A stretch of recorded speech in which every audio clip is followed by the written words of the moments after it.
नमस्कार, news capital express में आपका स्वागत है। शुरुआत करते हैं खास खबर के साथ। जेपी अस्पताल में बंद हो रहे प्रसूता और शिशु विभाग के विरोध में कांग्रेस की चेतावनी। पूर्व मंत्री पीसी शर्मा और क्षेत्र विधायक पीसी शर्मा ने कहा कि जयप्रकाश चिकित्सालय जिले का बड़ा अस्पताल है। प्रसूता और शिशु विभाग बंद करने से मरीज होंगे परेशान। एमपी में बढ़ते कोयले संकट और विदेशों में आयात करने पर बोले पूर्व मंत्री, यहाँ सब भ्रष्टाचार करने के तरीके हैं। भोपाल में 5-8 घंटे बिजली नहीं है। हर एक मुद्दे पर सरकार फेल हो रही है। पूर्व मंत्री ने प्रदेश सरकार पर कार्यकर्ताओं पर झूठे मुकदमे दर्ज कराने का भी लगाया आरोप। समाचार अभी कुछ दिन पहले पीएससी की बैठक विधानसभा में हुई थी। हमने जो एसीएस और उनके अधिकारियों से आयुक्त महोदय पूछा था कि भाई ये जो कार्डियो हॉस्पिटल है, ये पूरा सेटअप कोविड काल तक ठीक था। ये पूरा सेटअप बच्चों के लिए और महिलाओं के ट्रीटमेंट के लिए बना है। गवर्नमेंट ने उसका फॉर्मेशन उस हिसाब किया था। अभी कुछ दिन से उनका कहना था हम बहुत जल्दी उसको शुरू करेंगे 1 महीने। अभी समाचार पत्रों में आया है कि जेपी हॉस्पिटल का जो ये विंग है, बच्चों का विंग और महिलाओं का विंग, मैटरनिटी वाला, ये सब कार्डियो में शिफ्ट करेंगे। यहाँ के डॉक्टर्स और पूरा स्टाफ, ये गलत है। ये डिस्ट्रिक्ट हॉस्पिटल है, इसका हम पुरजोर तरीके से विरोध करेंगे। यहाँ पे पूरे भोपाल के पूरे लोग और इधर मिसरोद और उधर गाँव तक के लोग वहाँ पे आते हैं, इनको मालूम है। तो ये सेटअप अच्छे से बना है। कमलनाथ जी की सरकार थी उस समय, इसका बच्चों के वार्ड भी वहाँ शुरू हुए थे, बाकी महिलाओं की वहाँ व्यवस्था पहले से। तो ये गलत है, इसका विरोध करेंगे। वहाँ जो सेटअप है वो अलग सेटअप बना है, कार्डियो हॉस्पिटल के लिए पूरा सैंक्शनड है और बच्चों और महिलाओं के लिए। तो ये 2 चीज़ होंगी, वो एक स्पेशलाइज्ड हो जाएगा और यहाँ जनरल जो आते हैं लोग वो आएंगे। इसलिए इसका पूरी ताकत से मैं विरोध करूँगा। मेरे विधानसभा क्षेत्र में दोनों चीज़ें हैं, वहाँ की स्पेशलाइज चले और यहाँ जो चल रहा है वो चलता रहे। मैंने बताया ना कि कांग्रेस वर्कर पर इसलिए कि सब चुनाव आ रहे हैं, चुनाव में ये लोग शिथिल हो जाएं, कोई चुनाव में काम न करे कांग्रेस का, ये इस मंशा से उनके खिलाफ केसेस हो रहे हैं। लेकिन मैंने कहा ना, कांग्रेस वर्कर डरने वाला नहीं है। जब अंग्रेजों से नहीं डरे, जेल गए, जान दे दी, तो ये यहाँ डरेंगे क्या गीदड़ भपकियों से?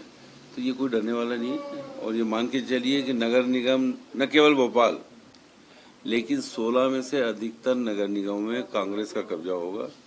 जिस तरह से आज डीजल, पेट्रोल, रसोई गैस, महंगाई, बेरोजगारी से लोग परेशान हैं। कोविड के बाद जो स्थिति हुई है कि लोगों के घर अभी तक चलना शुरू नहीं हुए।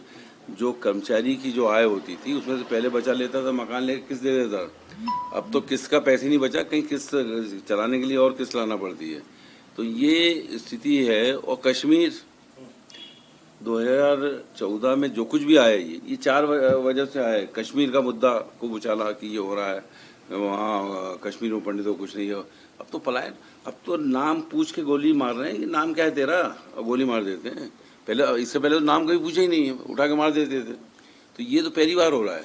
महंगाई के मामले में उठा के देख लीजिए, डीजल, पेट्रोल, रसोई गैस, बेरोजगारी के मामले में इन सब इश्यूज पे आए थे। इसलिए चारों तरफ हाहाकार है। और स्थितियां मध्य प्रदेश की अगर हो तो ये हो रही है वैसी श्रीलंका जैसी। जनता निकल पड़ेगी अब रोडों पे। अभी तो वोटों में निकलेगी और नहीं माने तो फिर दूसरे तरीके से निकल जाएगी। लेकिन आरोप ये है कि आप ऊपर सीधे तौर पे आरोप नगर निगम कर्मचारी भी लगा रहे हैं, अधिकारी भी, कि आप बदतमीजी कर रहे हैं। नगर निगम के किसी अधिकारी उससे बदतमीजी, जो नाम ले रहे हैं वो वहाँ थे ही नहीं कहीं। महिलाओं ने कहा कि हमारे कपड़े फाड़ दिए, पैसे ले लिए। तो अब इस पर भी अगर नहीं बोलेंगे तो वही स्थिति हो जाएगी कि घटना हो रही है उसके बाद नहीं बोल रहे हैं। वहाँ फैला हुआ था, सामान पड़ा था। और दूसरा, इनने कहा कि वो डॉक्टर्स ने कहा, वहाँ के डॉक्टर्स पूछा, उन्हें किसी ने नहीं कहा। तो फिर काय के लिए भाई वहाँ? और कलेक्टर का ये कहना है कि मेन रोड जो होते हैं नंबर 1 और 2, इस पे स्ट्रीट वेंडर नहीं होना चाहिए। अब 10,000 का लोन दे रखा है, ब्याज कहाँ से देगा आदमी? एससी की महिलाएं, गरीब महिलाएं, एक उसमें विडो है महिला, उसको बच्चों उसका आदमी है नहीं, बच्चों का पालन पोषण, तो आखिर क्या है भाई? उनको कह दो कि यहाँ हट जाओ वहाँ हट जाओ, पर मारधाड़ करना और महिलाओं से ऐसी, ये कौन सा? और उनको कह दो कि यहाँ हट जाओ वहाँ हट जाओ, पर मारधाड़ करना और महिलाओं से ऐसी, ये कौन सा?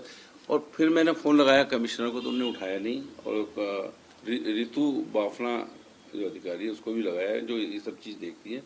मैं विशेषाधिकार हनन का वो लगाऊंगा विधानसभा में कि अगर ये लोग पानी के मामले में, इस तरह के मामले में, मारपीट के मामले में, नगर निगम की इस मामले में अगर नहीं उठाएंगे फ़ोन तो कब उठाएंगे फ़ोन?